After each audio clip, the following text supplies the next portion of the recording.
रानी बानी मजबूर हो।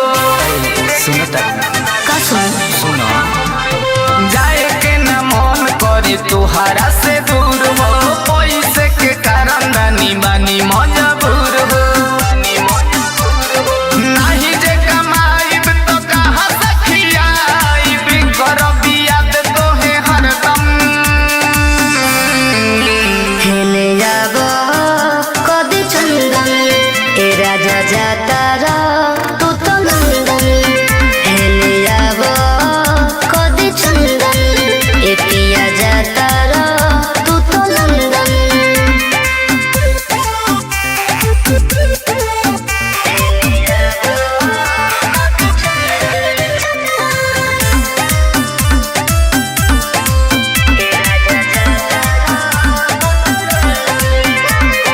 चल जइबा बहारा त कटी कैसे रतिया, याद आई कई तोहर मीठी मीठी बतिया।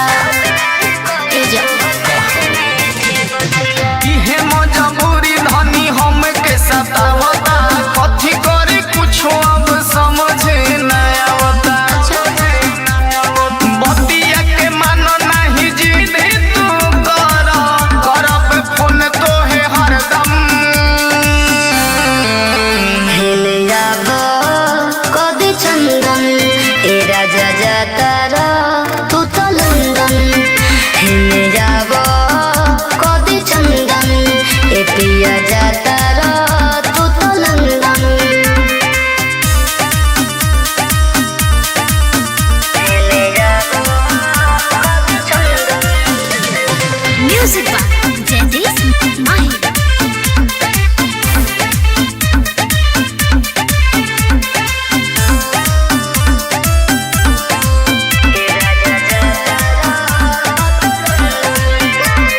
जाता रत जाए पिया ठीक से कमाई